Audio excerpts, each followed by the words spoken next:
ब्रह्मा जी का मोह और उसका नाश। ब्रह्मा जी ने परीक्षा लेने की सोची कि यह कृष्ण ईश्वर है या कोई साधारण देव। यह मुझ जैसी सृष्टि बना पाएगा तो मैं मानूंगा कि यह कृष्ण ईश्वर ही है। यदि मेरी कसौटी पर यह पार उतरेगा तो मैं इसे ईश्वर मानूंगा। ब्रह्मा जी माया के बल से सभी बछड़ों को ब्रह्मलोक में उठा ले गए। भोजन करते करते बालकों को अपने बछड़ों की याद आई। देखा तो बछड़े वहां थे ही नहीं। कन्हैया से उन्होंने बात की। कन्हैया ने मित्रों से कहा, तुम भोजन करो, मैं बछड़ों को ले आऊं। कृष्ण बछड़ों को ढूंढने चले। इस प्रसंग में एक और रहस्य भी है। जब तक बच्चे भगवान को ही दृष्टि में रखकर भोजन कर रहे थे तब तक उन्हें आनंद मिला, किंतु बछड़ों की चिंता होते ही विषयों में उनका मन जा लगा तो ब्रह्मा बछड़ों को उठा ले गए और ईश्वर ही दूर हो गए। कन्हैया को ढूंढने के लिए दूर जाना पड़ा। गोप बालक ब्रह्मा के अधीन हो गए, ब्रह्मा की माया के अधीन हो गए। ब्रह्मा भी काल का एक रूप है। सांसारिक विषयों की ओर मन गया नहीं कि जीव को ब्रह्मा रूपी काल पकड़ लेता है। भोजन करते समय यदि दृष्टि भगवान की ओर रहेगी तो भोजन भी भजन हो जाएगा। भोजन करते समय यदि दृष्टि भगवान की ओर रहेगी तो भोजन भी भजन ही है। भोजन अतिशय स्वादिष्ट न होना चाहिए। स्वादिष्ट अधिक होगा तो भरपेट खाया जाएगा। बहुत खाने से मन आलसी हो जाता है। स्वाद रहित भोजन होगा तो मात्र भूख के लिए ही खाया जा सकेगा। जिसे परमात्मा का भजन करना है उसे आलसी नहीं बनना है। भोजन एक अनिवार्य शरीर धर्म है, वह पाप नहीं है, किंतु भोजन ही के साथ तन्मय होना पाप है। श्री कृष्ण बछड़ों को ढूंढ न पाए तो वापस लौटे। इधर आकर देखा तो गोप बालक गायब थे। श्री कृष्ण समझ गए कि यह सब ब्रह्मा जी की ही करतूत है। ब्रह्मा जी शायद भूल गए हैं कि मैं भी उनका दादा हूं। कहीं पर विष्णु को ब्रह्मा का पिता कहा है तो कहीं पर पितामह। देवी भागवत के 9वें स्कंद में सृष्टि की उत्पत्ति की कथा है। सृष्टि की उत्पत्ति के बारे में सभी शास्त्र एकमत नहीं है। जगत की उत्पत्ति के विषय में भी की गई विचारना भिन्न है। महात्माओं ने ईश्वर के स्वरूप के बारे में ही अधिक विचार किया है। उनमें ईश्वर के स्वरूप के विषय में अधिक मतभेद भी नहीं है। वैकुंठ धाम में विराजमान लक्ष्मी नारायण की नाभि में कमल उत्पन्न हुआ और उस कमल में से ब्रह्मा उत्पन्न हुए। भगवान तो कर्तुम अकर्तुम और अन्यथा कर्तुम समर्थ हैं। कृष्ण की यह इच्छा सृष्टि है। कन्हैया ने ही उन सभी बालकों और बछड़ों का रूप धारण किया। वे अपने ही स्वरूप से खेलते हैं, यह निश्चित है। ज्ञानी अपने शरीर से नहीं, आत्मा से खेलते हैं। एक है भोगार्थ सृष्टि, जिसे जीव सृष्टि कहते हैं। इस सृष्टि तो पंचभूत रहित भगवान की लीला सृष्टि है। मात्र अन्य को आनंद देने की सृष्टि से की गई है सृष्टि लीला सृष्टि। ब्रह्मा पंच महाभूत की सहायता से जगत की सृष्टि करते हैं। हरे कृष्णा। भगवान कहते हैं, मैं पंच महाभूत की मदद के बिना सृष्टि उत्पन्न करता हूँ। परमात्मा जब भी संकल्प करते हैं सृष्टि उत्पन्न होती है। जब ईश्वर पंच महाभूत को उत्पन्न करते हैं तब उनके आधार से ब्रह्मा जगत उत्पन्न करते हैं। द्रौपदी की साड़ी कौन सी मिल की थी? स्वयं कृष्ण ही ने वस्त्र का रूप लिया था। भगवान के संकल्प ने साड़ी उत्पन्न की थी। जिसे ईश्वर ढकते हैं उसे कौन निर्वस्त्र कर सकता है? यह तो श्री कृष्ण का संकल्प था, लीला थी। श्री कृष्ण ने गोप बालकों की कमली, लकड़ी आदि के अनेक रूप धारण किए। वैष्णव ब्रह्म के परिणाम वादन में विश्वास रखते हैं और वेदांती विवर्तवाद में। जगत गुरु शंकराचार्य का वाद विवर्तवाद है। यह जगत मिथ्या है, असत्य है। इसके अधिष्ठाता सत्य होने के कारण यह जगत सत्य रूप भासमान होता है। वस्तुतः ईश्वर तो एक ही है। एक ही परमात्मा अनेक रूप धारण करते हैं, किंतु उनके वे स्वरूप सत्य नहीं है। अविद्या के कारण असत्य जगत सत्य आभासित मात्र है। फिल्म में तो हम देखते हैं कि हनुमान जी लंका को जला रहे हैं, किंतु पर्दे का तो एक धागा भी जल नहीं पाता, क्योंकि यह आभासी सृष्टि है। चित्र नहीं, पर्दा सत्य है, अधिष्ठान सत्य है। ब्रह्म स्वरूप फलक सा है और जगत चित्र सा। माया के कारण यह सब दिखाई दे रहा है। श्री महाप्रभु जी कहते हैं, ब्रह्म निर्विकार है, फिर भी ब्रह्म का परिणाम होता है। दोनों सिद्धांत सत्य हैं। श्री कृष्ण सत्य है और उनके कारण ही लाठी का भास होता है। ब्रह्म निर्विकार रहते हुए भी विकारी होते हैं। परमात्मा से मिलने की गायों की इच्छा थी, सो कृष्ण ने बछड़े का रूप धारण किया। असली बछड़े तो ब्रह्मलोक में थे। जिन बछड़ों ने स्तनपान छोड़ दिया था, वे भी आज स्तनपान कर रहे हैं। गाय भी बड़े बड़े बछड़ों को स्तनपान कराने लगी। यह दृश्य देखकर बलराम को पहले आश्चर्य हुआ, किंतु उन्होंने अंतर्मुख होकर देखा तो पाया कि ये सब बछड़े तो कृष्ण के ही रूप हैं। जिन वृद्धा गोपियों को श्री कृष्ण से मिलने की इच्छा थी, उनके साथ आज श्री कृष्ण ने गोपाल लीला खेली। गोपियां अपने बालक रूपी कन्हैया को उठाकर गले लगाने लगी। गोपियों को परकिया नहीं माना गया है, परकिया भाव माना गया है।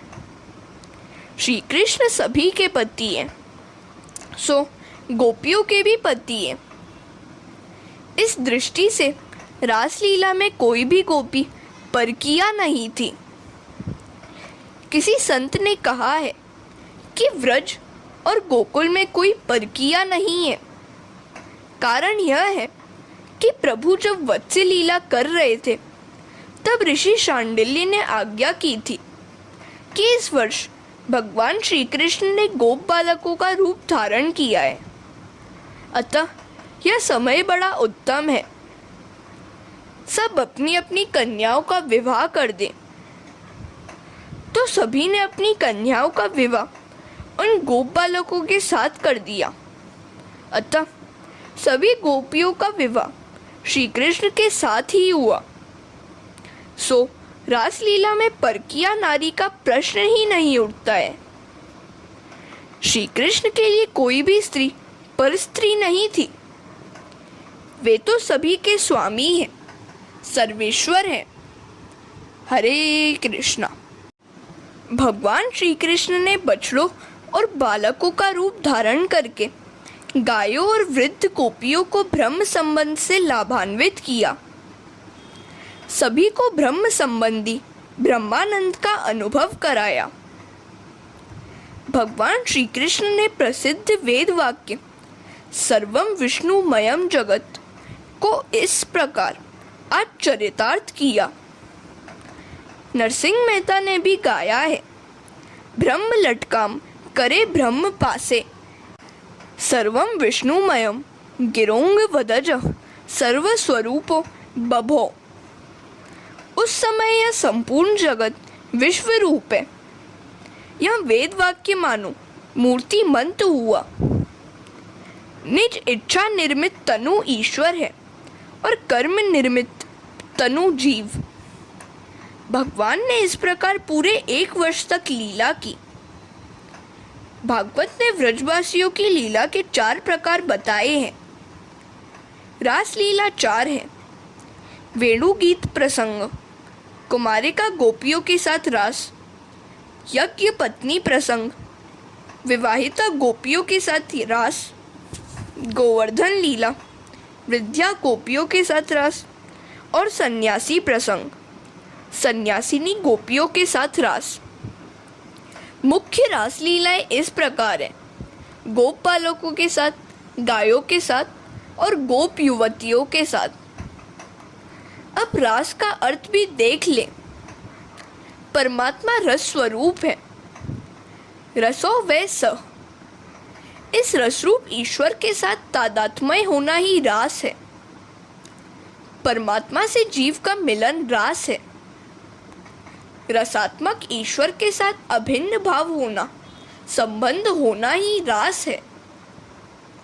ऐसा कौन सा जीव होगा जो ईश्वर से मिलने की इच्छा न करता हो। इन लीलाओं से प्रभु ने सभी को मुक्त करके रस बांटा, आनंद का आविर्भाव किया। भागवत के टीकाकार विश्वनाथ चक्रवर्ती 13वें-14वें अध्याय में लीला में तन्मय हो गए हैं। उनका कहना है कि यह तो सर्वोदय लीला है। प्रभु ने सबको समान रूप में आनंद दिया है। श्री कृष्ण ने आज जब बालकों और बछड़ों का रूप धारण किया तो वे गोपियां और गाय पहले से भी अधिक प्यार करने लगी। अपनी अपनी संतानों को प्यार से नहलाने लगी। गाय अपने बछड़ों को दूध पिला रही है, चाट रही है, किंतु तृप्ति ही नहीं होती। ब्रह्मानंद में तृप्ति मिलती ही कब है। ब्रह्मा जी पृथ्वी पर यह देखने के लिए दूसरी बार आए कि बालकों और बछड़ों के बिना इधर क्या हो रहा है। उन्होंने देखा तो पाया कि सब कुछ पूर्ववत चल रहा है। वही बालक और वही बछड़े और श्री कृष्ण उन सबके साथ खेल कूद में मग्न है। ब्रह्मा जी सचमुच सोच में डूब गए। ये वाले बालक बछड़े सच्चे हैं या वे बालक बछड़े सच्चे हैं जिन्हें मैं ब्रह्मलोक में ले गया हूँ। एते त्रसत्या के। हरे कृष्णा। अन्य के साथ खेलने वाला दुखी होता है। ज्ञानी पुरुष अपने आत्म स्वरूप में ही रममाण रहते हैं। भगवान अपने ही स्वरूप के साथ खेल रहे हैं। श्री कृष्ण तो योगेश्वर हैं। श्री कृष्ण ने एक और लीला करने की सोची। उन्होंने ब्रह्मा का रूप धारण किया और सेवकों से कहा, एक नकली ब्रह्मा आजकल इधर उधर घूमता रहता है। वह यदि यहाँ आ जाए तो उसकी भली भांति मरम्मत कर देना। सोच में डूबे हुए ब्रह्मा जी जब ब्रह्मलोक में पहुंचे तो सेवकों ने उनकी मरम्मत करनी शुरू कर दी। तू तो नकली है। सच्चे ब्रह्मा जी तो राजप्रसाद में बैठे हुए हैं। ब्रह्मा जी ने आंखें बंद करके ध्यानवस्थित होकर देखा तो अपने सिंहासन पर श्री कृष्ण को बैठा हुआ पाया। सभी बालक और बछड़ों में भी उन्हीं को पाया। परब्रह्म का उन्होंने दर्शन किया। ब्रह्मा जी बाल कृष्ण की परीक्षा लेने चले थे, किंतु स्वयं उन्हीं की परीक्षा हो गई। कृष्ण में नारायण स्वरूप का दर्शन हुआ। मेरे नारायण ही श्री कृष्ण का रूप लेकर आए। ब्रह्मा जी स्तुति करने लगे। ब्रह्मा की वह स्तुति बड़ी अद्भुत है। व्यास जी ने इसमें चारों वेद एकत्र कर दिए हैं। आपका स्वरूप वर्षाकालीन मेघ के समान श्याम है। उस पर पीतांबर बिजली की भांति दमक रहा है। कानों में गुंजा के कुंडल और सिर पर मोर पंख का मुकुट है। आपके मुख की शोभा अनोखी है। वक्ष स्थल पर वनमाला झूल रही है। हाथ में दही भात का ग्रास, बगल में लकड़ी और सींग तथा कमर पर बांसुरी बंधी हुई है। कमल से भी कोमल चरणों वाले और मधुर गोप बालवेशी आप परमात्मा को मैं वंदन करता हूँ। श्री कृष्ण मेघ के समान श्याम है। परमात्मा ने मेघ समान वर्ण धारण किया है, क्योंकि मेघ संत है। मेघ नमकीन पानी पीकर लोगों को मधुर जल देता है। नमकीन पानी दुख का और मीठा पानी सुख का प्रतीक है। अतिशय दुखी को सुखी करके जो दूसरों को सुख देता है वह संत है। स्वयं सुख भोग कर दूसरों को सुखी करने वाला सज्जन तो है, किंतु संत नहीं है। कृष्ण के गले में गुंजा माला है। माता यशोदा द्वारा पहनाई गई मोती की माला कन्हैया ने दूसरे गोप बालक को दे दी थी। घर आकर माता से उन्होंने कहा, माँ, मैं यह कंठी लाया हूँ। मोती की माला तो मैंने अपने एक मित्र को दे दी। लाला को तो गुंजा की माला ही बड़ी प्यारी लगती है। इसी कारण से तो श्रृंगार की समाप्ति गुंजा माला से ही की जाती है। थोड़ा सा देने पर भी उसे अधिक मान ले, वह ईश्वर है। बहुत सा मिलने पर भी कम माने, असंतुष्ट रहे, वह जीव है। प्रभु को जो कुछ भी दो, प्रेम से दो। कन्हैया के मस्तक पर मोर पंख है। प्रभु को कामसुख त्यागी बड़ा प्रिय है। हरे कृष्णा। कामसुख त्यागी को परमात्मा अपने सिर पे रखते हैं। लौकिक कामसुखों का त्याग करोगे तो प्रभु तुम्हें अपने मस्तक पर बिठलाएंगे। मोर शारीरिक संबंध से प्रचोत्पत्ति नहीं करता है, सो उसे भगवान ने यह सम्मान दिया है। ब्रह्मा जी परमात्मा की स्तुति कर रहे हैं। आपका स्वरूप पंच महाभूतों का नहीं, किंतु स्वयं सर्जित है। परमात्मा का स्वरूप अप्राकृत अलौकिक है। जीव को तो उसके पूर्व जन्म के प्रारब्ध कर्मानुसार शरीर मिलता है, किंतु परमात्मा स्वेच्छा से शरीर धारण करते हैं। मनुष्य को उसके कर्मानुसार शरीर मिलता है। परमात्मा स्वेच्छा से शरीर धारण करते हैं या फिर भक्तों की इच्छा के कारण। निराकर निजानंद ने आज श्री कृष्ण के रूप में अवतार लिया है। परमात्मा के अंग अंग आनंद स्वरूप है। उनका स्वरूप अलौकिक अप्राकृत है। परीक्षा लेने के लिए गए प्रयत्न के कारण ब्रह्मा जी ने प्रभु से क्षमा प्रार्थना की। गर्भ में पल रही संतान का प्रहार माता को क्रोधित नहीं कर पाता। माता को तो क्रोध की अपेक्षा आनंद ही होता है। इसी भांति मेरे अपराध को आप क्षमा कीजिए। उत्क्षेपणम गर्भगतस्य पादयो किम कल्पते मातुर्धोक्ष जागसे। ब्रह्मा जी कहते हैं, मेरा शरीर पंच तत्वों से बना हुआ है, किंतु आपका शरीर तो केवल आनंदमय है। मिस्री के खिलौने मिस्री ही हैं, हाथी घोड़े नहीं। उनकी टांग तोड़कर दूध में डालोगे तो दूध मीठा हो जाएगा। इसी तरह निर्गुण में से सगुण बने हुए परमात्मा भी आनंद रूप है। भगवान श्री कृष्ण का शरीर पूर्ण आनंदमय है, उनसे आनंद अभिन्न है। निराकार आकार धारण कर भी ले, फिर भी तत्व तो वहीं रहता है। व्रज की गायों और स्त्रियों को धन्य है, जिनके दूध रूपी अमृत को पीने के लिए आपने बछड़े और गोप बालकों का रूप धारण किया। आप वह हैं जिनको संतुष्ट करने के लिए कई यज्ञ आदि कार्य असमर्थ रहे। गोकुल वृंदावन में जन्म पाने वाले सभी महाभाग्यशाली हैं। जब तक मनुष्य प्रभु के भक्त नहीं होते हैं, तब तक उनके लिए राग द्वेष आदि चोर समान है। घर कारागृह है और मोह पावों में पड़ी जंजीर के समान है।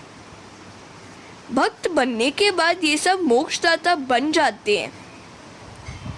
सभी प्राणियों की आत्मा है श्री कृष्ण। समग्र जगत श्री कृष्ण से व्याप्त है। जो मनुष्य मुरारी भगवान की चरण पल्लव रूप नौका का आश्रय लेते हैं, उनके लिए यह संसार समुद्र केवल बछड़ों के कदमों के निशान जितना ही गहरा है, अर्थात गहरा नहीं है। वे इसे अनायास ही पार कर जाते हैं। भक्ति के बिना मात्र ज्ञान प्राप्त करने का प्रयत्न तो छाल को ओखली में रखकर कूटने जैसा है, जो निष्फल ही रहता है।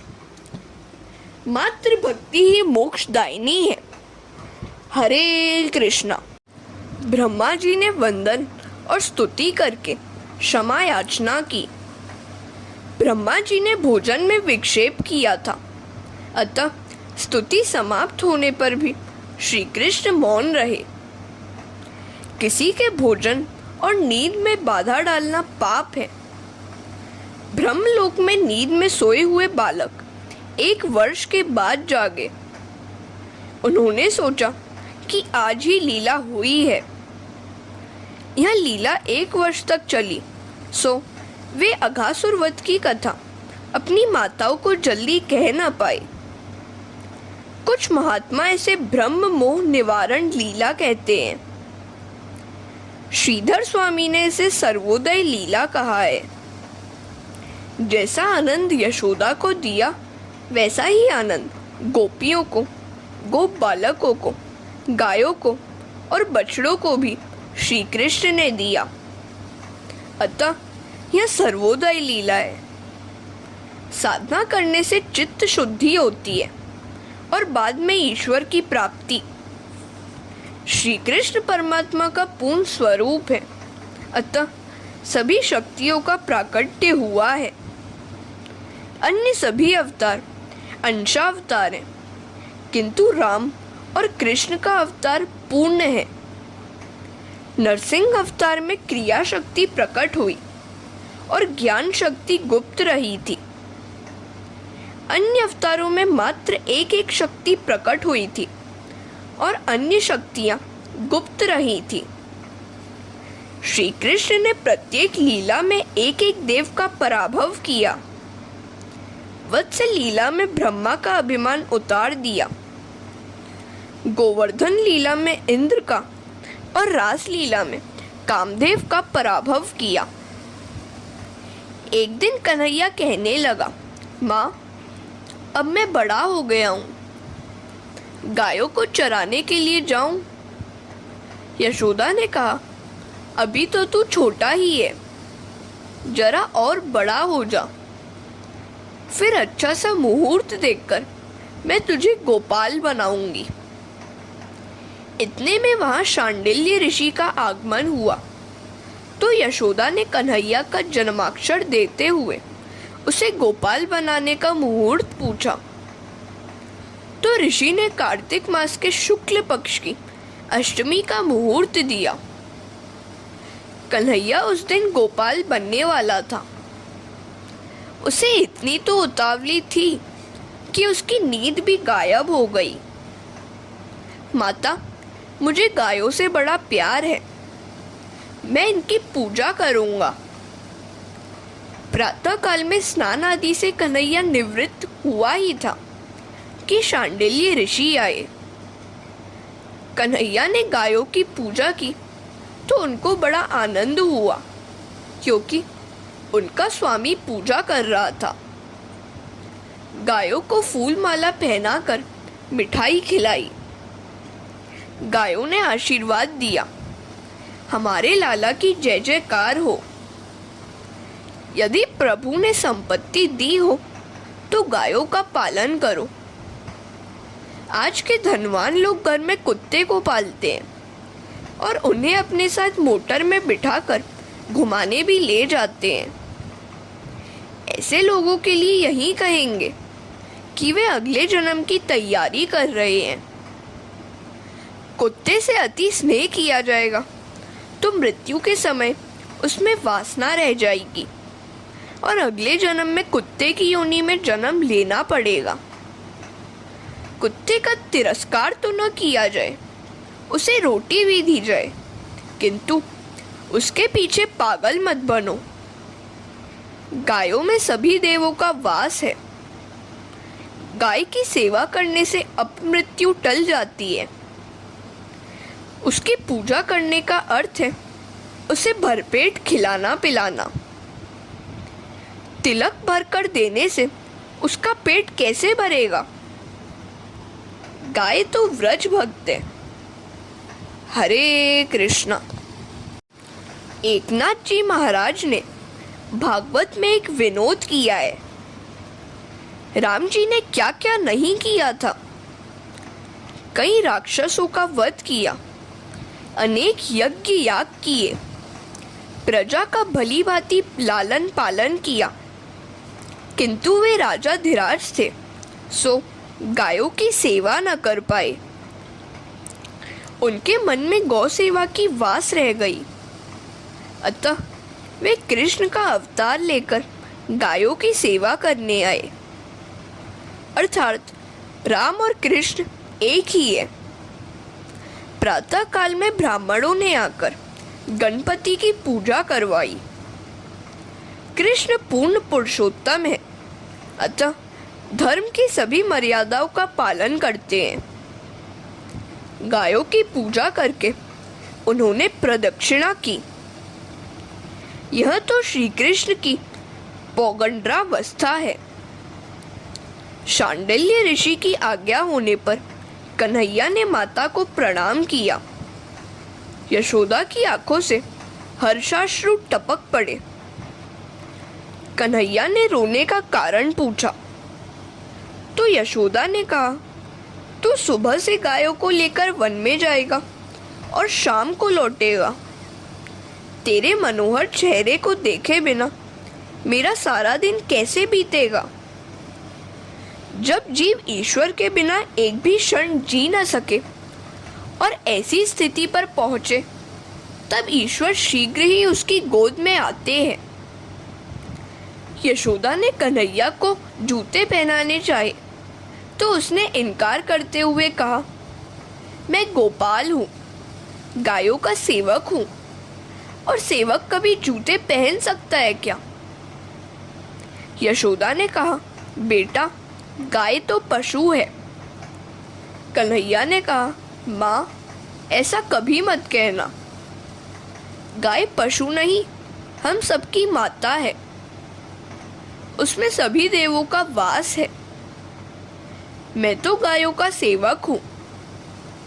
जब तक कृष्ण गोकुल में रहे थे, उन्होंने 4 प्रकार के संयमों का पालन किया था। गोकुल में उन्होंने सिले हुए कपड़े कभी नहीं पहने, क्योंकि उनके साथी गोप बालक बड़े गरीब थे। जब तक गोकुल में रहे, उन्होंने कोई शस्त्रास्त्र धारण नहीं किया। एक हाथ में माखन मिश्री थी और दूसरे में बांसुरी। बांसुरी की मधुर तार से ही वह सारे गोकुल को घायल कर देते थे। उन्होंने अपने शिरकेस कभी भी नहीं उतारे। गोकुल का कन्हैया प्रेम मूर्ति है और कन्हैया ने कभी जूते नहीं पहने।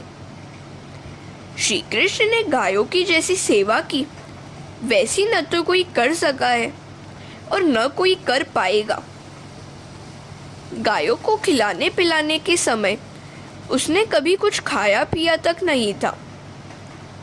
ऐसा कन्हैया जब गोकुल छोड़कर चला जाए और गाय आंसू बहाने लगे, इसमें आश्चर्य ही क्या है। पशु होने पर भी सभी गाय श्री कृष्ण के पास ही रहना चाहती थी। कन्हैया अपने पीताम्बर से ही गायों को पूछता था और अपनी मिठाई भी उन्हें खिला देता था। माता कभी पूछती तो कहता, मुझे गाय बड़ी प्यारी है, उनके खाने से मुझे बड़ा आनंद मिलता है। हरे कृष्णा।